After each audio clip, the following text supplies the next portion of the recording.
Benjamin Hoffman says, and I quote, "All you 7th graders, you might be thinking that 8th grade will be easy, but I hate to burst your bubble. It's not. Whatever you do, you must not fall behind in your homework. It won't be pretty when that super essay comes along. But most of all," Benjamin says, "have fun." All right, 7th graders, here it's time for the quiz. Are you ready? 3 little words. What's the biggest piece of advice that you heard most often up here, guys? Did they catch it? Did they get it? All right. All right, the final essay topic that the 8th graders wrote on was to imagine what they could say to their 1st grade selves way back when they were 6 years old, just starting school. And I think this gives some pretty insightful comments as to who they really are. Grace Dressel says, "I would tell myself to wait until later to start being stressed. Life is about making little fun things into really big fun things. Oh, and don't be a brat to your parents' self." Alexis Jackson says, "I would tell my 1st grade self to hold her head high and be brave. There will be times when you have to walk alone, but that doesn't make you a loner." Chelsea Perez would warn her 1st grade self about something that would happen in the 3rd grade. She says, "On Thanksgiving evening, 1st grade self, don't eat too many rice cakes in 3rd grade because you would miss your field trip 2 days later." You don't want to know. All right, Erin Hart says, "I would say to little me, you will not always be the tallest, so just get over it now. Accept that fact and move on. It'll save you a whole lot of sulking." Oh, he says, "And if Google can't help you figure something out, then you're doing something way wrong." Christian Thomas says, "I would let myself know that he is an artist whose creativity will be inspired," and it is, Christian, "and that he will develop a strong relationship with God and have the heart of a true Christian." Jessica McCann, I think there's a story here somewhere, we'll wait to find out later. She would say to her 1st grade self, "Hold on to Dad's cat. And don't get mad when she knocks things off your dresser. Don't make her sleep in that book at the end of your bed, because we both know she doesn't like it." Valerie Greenick would advise her younger self to look at everything from a positive perspective. It will help your grades, your attitude, and your whole entire life. Contessa Klepke would like to tell her 1st grade self to take lots of pictures to help you remember all your school years. Enjoy sleep while you're little. And realize that being popular is not as important as finding amazing friends. "Greetings from the future," says Christy Klingstrand. "Don't listen to the big kids who will try to scare you with y equals mx plus or minus b, or things all about the Civil War. Just enjoy being a little kid, and don't worry about all that stuff yet." Gracie Wilkerson says that she would need a huge binder to hold all the advice she would have to give her 1st grade self. One big thing she would want to get across is that stress will make you feel like you're being dragged down by an army of little turtles falling behind you.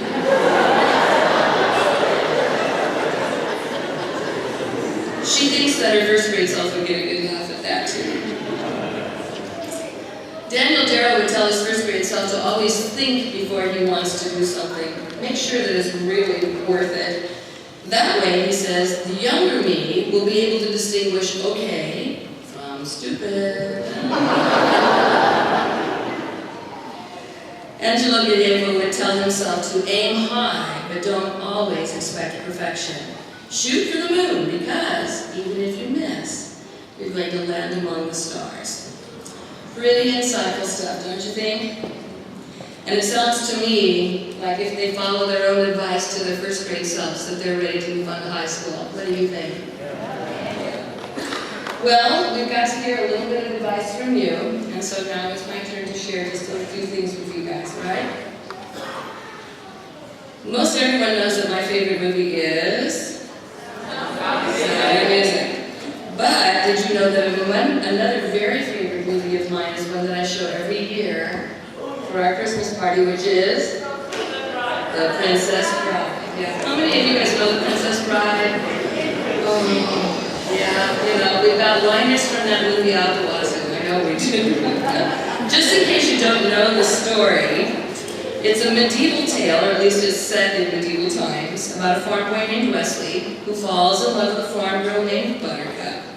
At any request from Buttercup, Wesley responds with, as you wish. Even requests that are obviously silly, he patiently and with a voice filled with love responds, as you wish. Well, eventually, Buttercup realizes that she's fallen in love with Wesley, and that it is indeed true love. But sadly, the couple is separated by an evil prince, and Wesley must fight to rescue his Buttercup.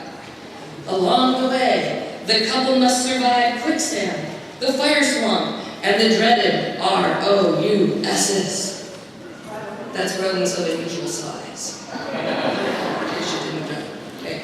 Wesley and Buttercup eventually, with the help of friends, ride off into the sunset together on a beautiful white horse, thus proving, once upon a time, that true love is the greatest force in the world.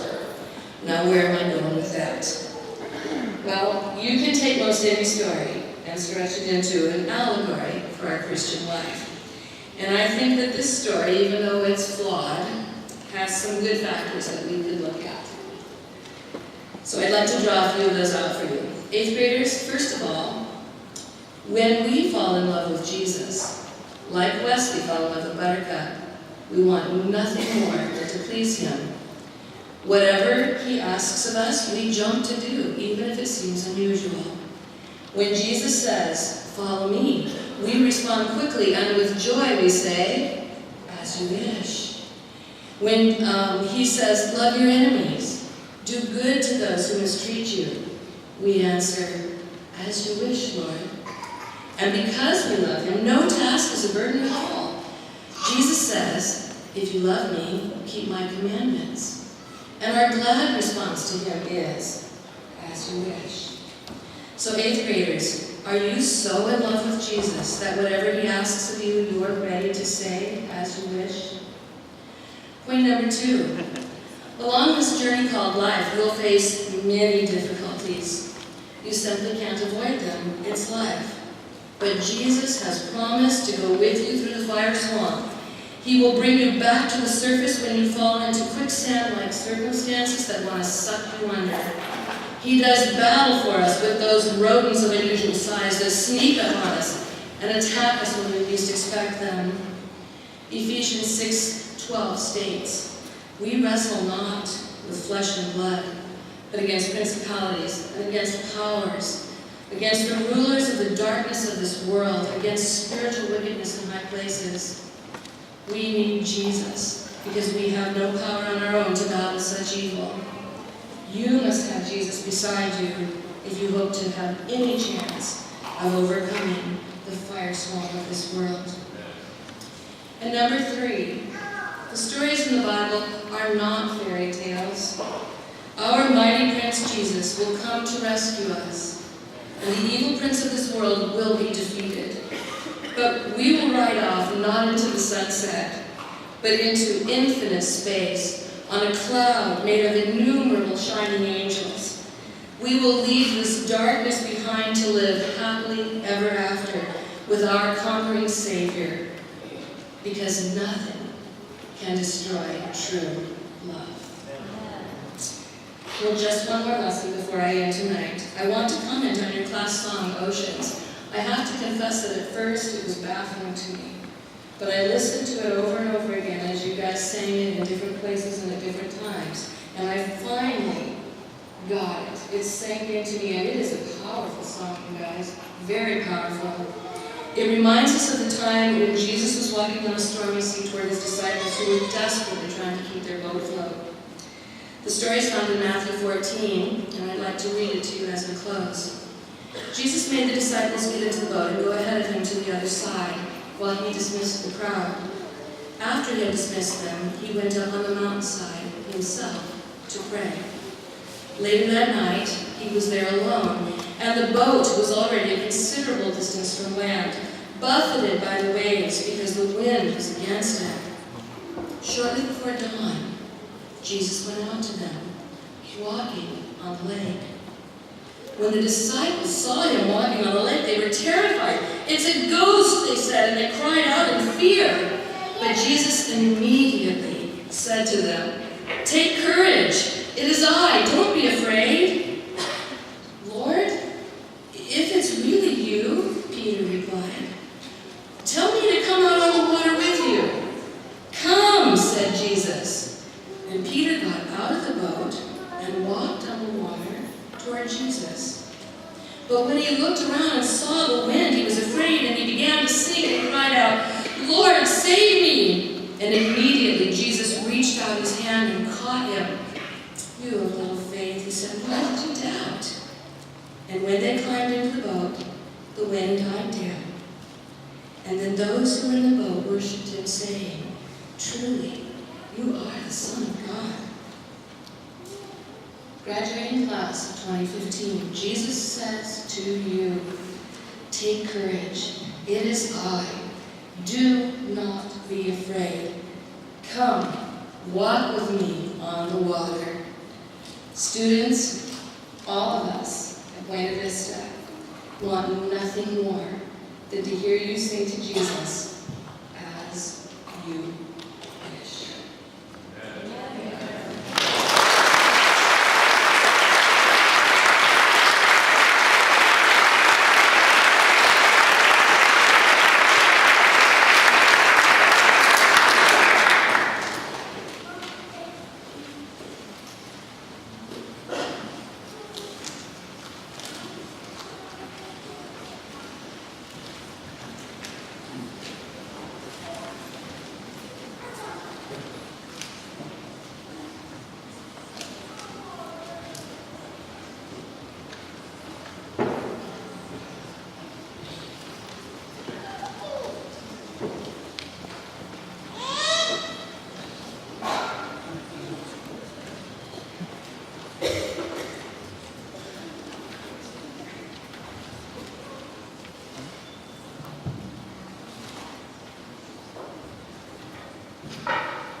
Every day you help me through situations and mistakes. You brighten every day with a smile and congratulate my achievements. I love you and wish that you know how much you've done for me. Dad, every now and then you teach me to be better, even when it is strict, and I can understand why. You're so fun and energetic. I will never know how much you care for me and love me as well. Love, Christian.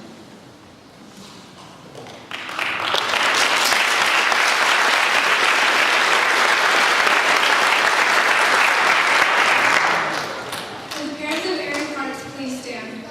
Dear Mom, thank you for everything you do for me. Thank you for letting me go to this school. Thank you for taking me to see Grandpa. Thank you for helping me with my homework. Thank you for helping me learn memorization techniques. Thank you for helping me memorize 1 Corinthians chapter 13 and 2 9.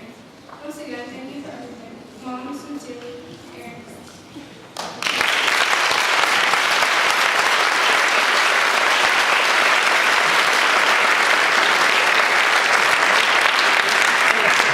Will the parents of Angela Gallegos please stand up?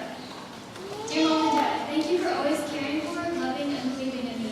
You have always been there for me. I feel very blessed that God has given me parents like you. Thank you for working so hard that I can get a Christian education and be able to compete in golf tournaments. Every time I see you, it makes me want to do my best and make you proud. I want to make you happy and have a smile on your face. I'll always love you. Love you, Angela.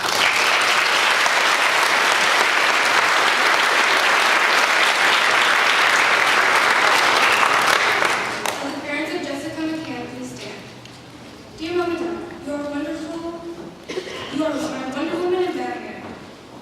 Mom, you are always there to save the day by cooking, cleaning, and helping me with homework. Dad, thank you for taking me hunting and getting me into softball, even if it didn't last long, and for giving me advice on how to better control my horse flow.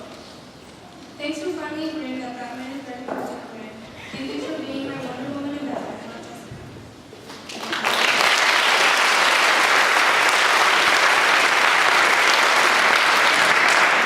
Will the parents of Jade and Divya please stand up? Dear Mom and Dad, thank you for everything you've done for me. Thank you for caring for me and walking me through life and teaching me how to be a good person. Love, Jaden.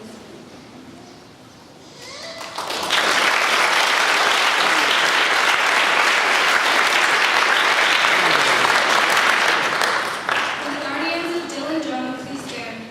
Dear Mom and Dad, first I want to say thank you for your love and support. Thank you for caring about me and understanding me. I really appreciate how hard you work so that I can study in America. I love you. Dear Mrs. Parents, first I want to say thank you. Thank you for the hard work that you've done for me. I appreciate you taking me to and from school. Thank you for taking care of me. Dear Mrs. and Mr. Carl, I'm really glad that I moved to your house. You guys have been so kind to me. Thank you for treating me like a part of your family. I enjoy doing things like camping and going to the beach with you. Also, thank you for making me feel comfortable. Jensen and Brandon, thank you for making me laugh all the time. I appreciate all you've done for me.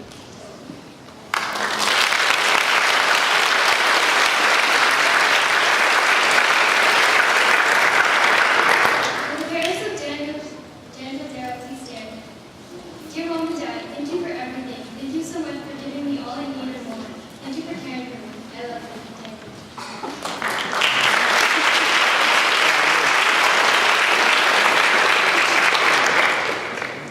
Will the parents of Luke Hahn please stand? Dear Dad, thank you for being my father and loving me so very much. I'm really glad that you and Mom decided to send me to the United States to go to school. I really have learned a lot. Thank you for giving me the things I need to go to school. I love you all, and I hope I'm proud. And I'm proud to be your son. Love you.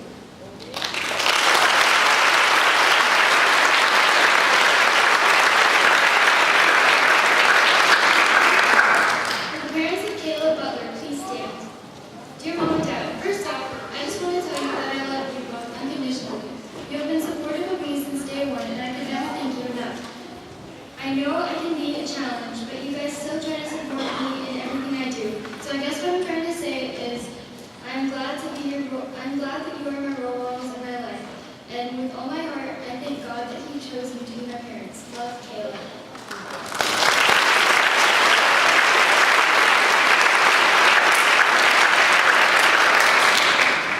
Will the parents of Ryan Ferretti please stand? Dear Mom, Dad, and Grandma, you guys have been there since day one. Without you, life would be so confusing.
pushed me to do my work, I would have probably failed fifth grade.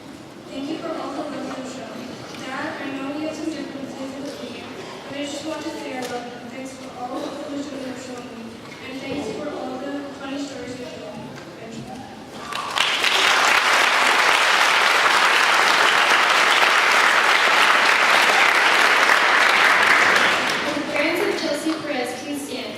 Dear Dad, thank you to the dad who raised me and who made me who I am today, an 8th grade graduate.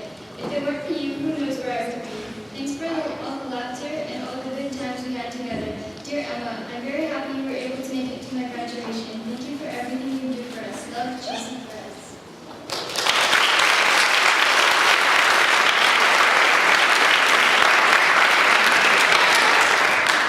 For the parents of unique burden they stand.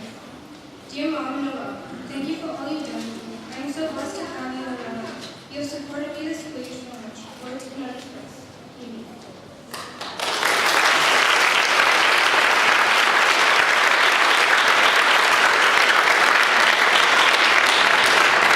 For the parents of Christian Klingstrom, please stand. Dear Dad and Mom, thank you. I know you have heard this phrase numerous times before, but as I find myself here at 8th graduation, I really want to give you a sincere thank you for everything. The birthdays, the late study nights, punishments, rewards, everything that has molded me into a young man that is now on stage ready to pass grade school. Thank you so much. I love you. Christian.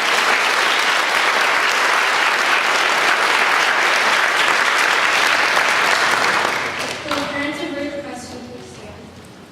Thank you for being there for me when I needed to. Mom, Dad, thank you for beating me through all the tough times. Marissa, thank you for taking me out for ice cream and talking with me about her. Thank you.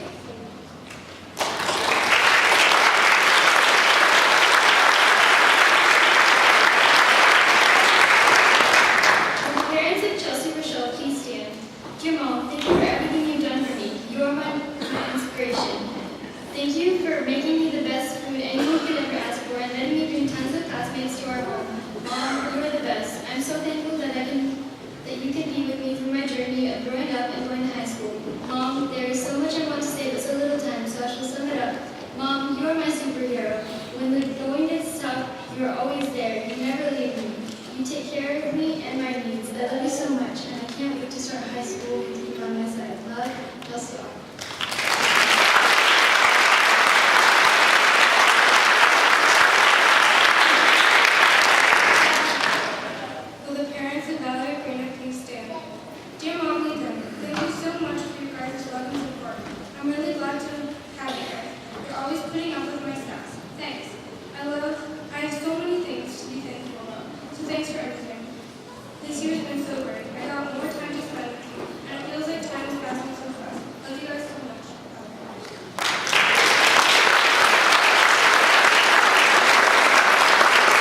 Gabriella John.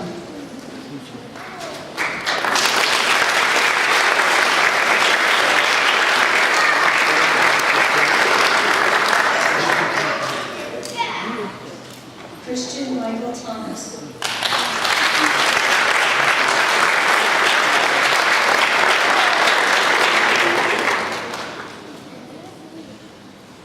Annie Park.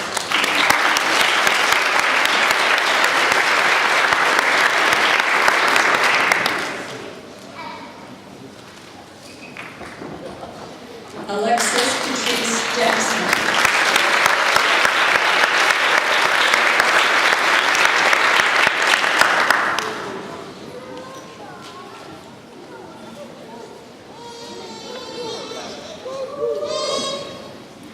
Jessica Lynn McCann.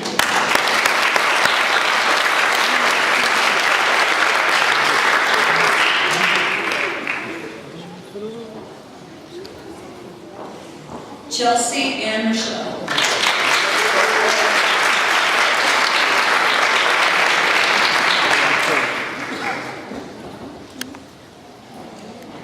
Nicholas Ryan Gracious.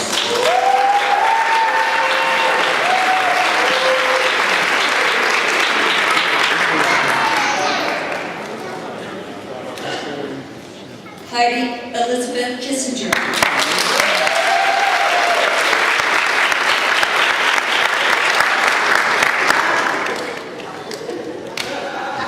Rita Isabel Preston.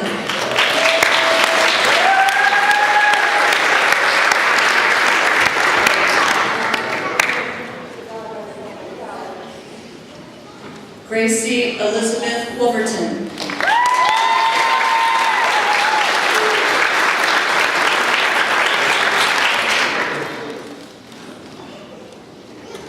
Chelsea Esmeralda Perez.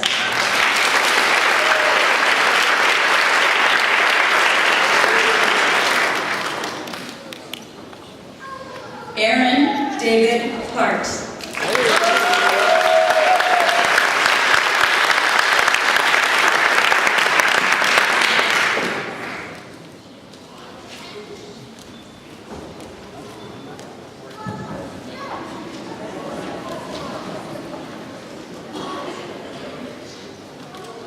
Abigail Lauren McKinsey Lair.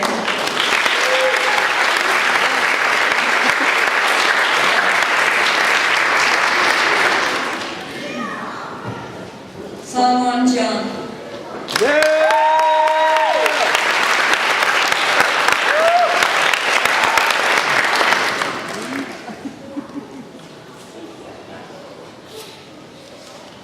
Chantel Magdalene Graham.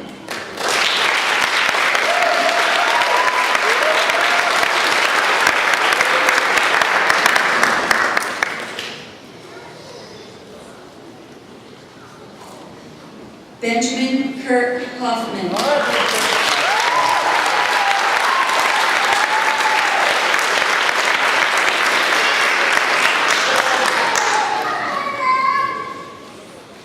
Valerie Joy Grenick.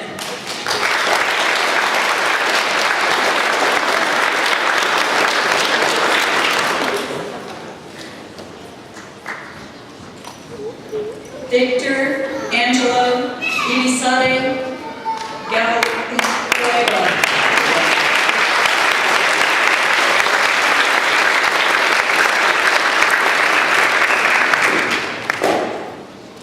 Kayla Alexandra Butler.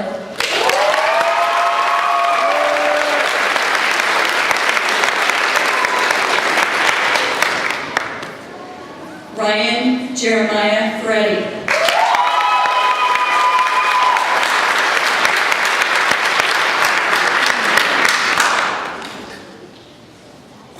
Grace Lynn Trissell.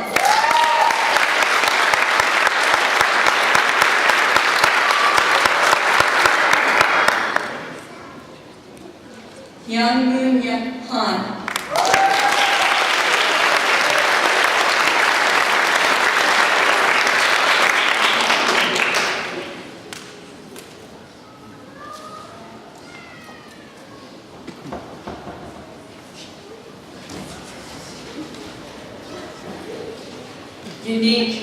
Monet Burton.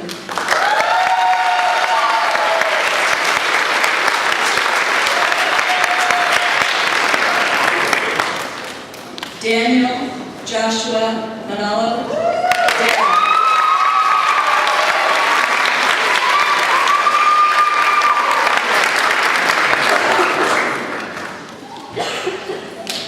Contessa Noel Klecki.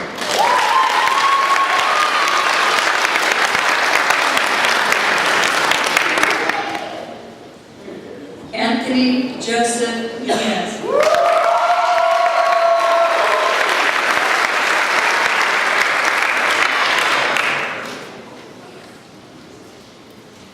Erin Elizabeth Kijak.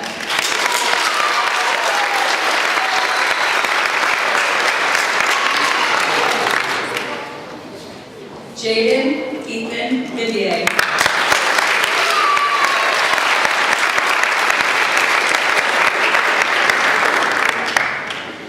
Michelle Marzano.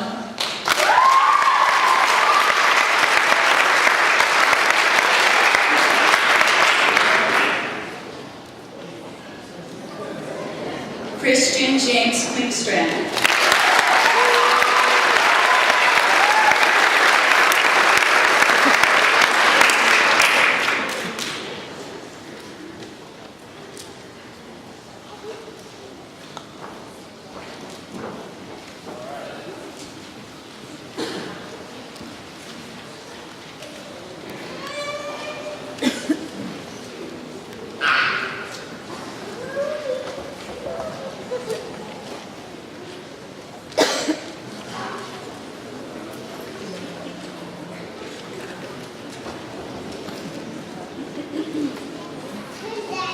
I would like to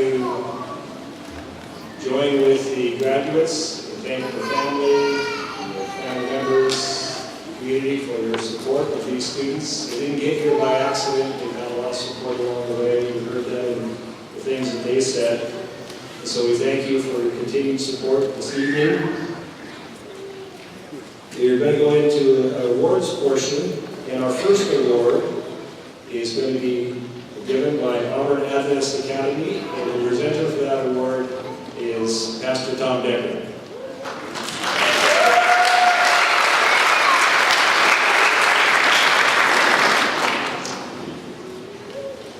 I chose to send my two children to Auburn Adventist Academy when we lived on the other side of the world, and because it is an amazing place. The staff there I knew and was comfortable with, and it was just a wonderfully spiritual, committed, strong place. And graduates, I feel like I've heard different speeches. I know you.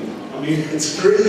We're really excited about you coming to Auburn. But beyond that, there's another really exciting reason to be at Auburn in your class. Because when you graduate from Auburn Adventist Academy, you will be the 100th graduating class at Auburn Adventist Academy.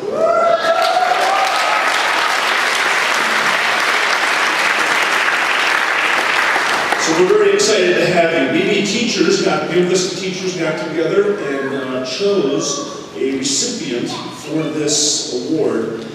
It just happened to be a recipient that I knew because when this recipient was in second grade, I was able to be instrumental from being pastor at Auburn City Church, instrumental in bringing this student to Buena Vista and having this student begin their journey at this school. I want to really affirm this community for the tremendous support that you have put into bringing these young people into a Christian school and keeping them in a Christian school. The peer pressure, the opportunities to really mess up their life only get tougher for the next 4 to 8 years. And so I want to continue to affirm, and that's why Auburn Academy exists, so that you can continue to grow and mature. Our award this year goes to, and it is an award that scholarship for 1 month of free tuition, which is about $1,000, and that goes to Chantel Brennan.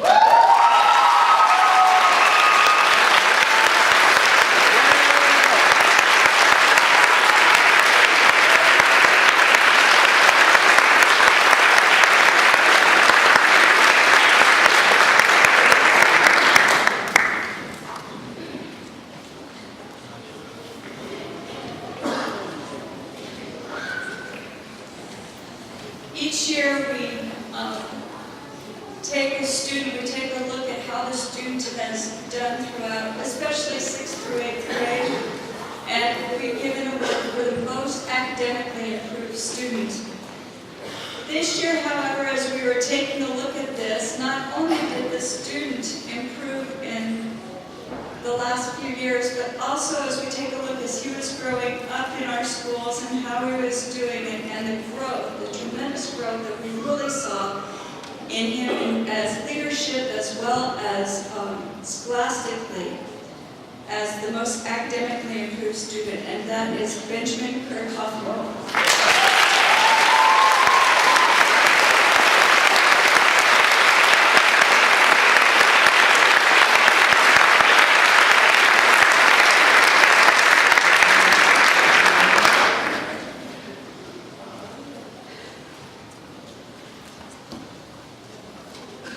Each year, Auburn community has a day where it's Kids Day, and this year it'll be on June 19th, Friday, June 19th. And they ask the area schools to choose a student that exemplifies the character and the qualities of their school. The staff of Buena Vista Seventh Day Adventist School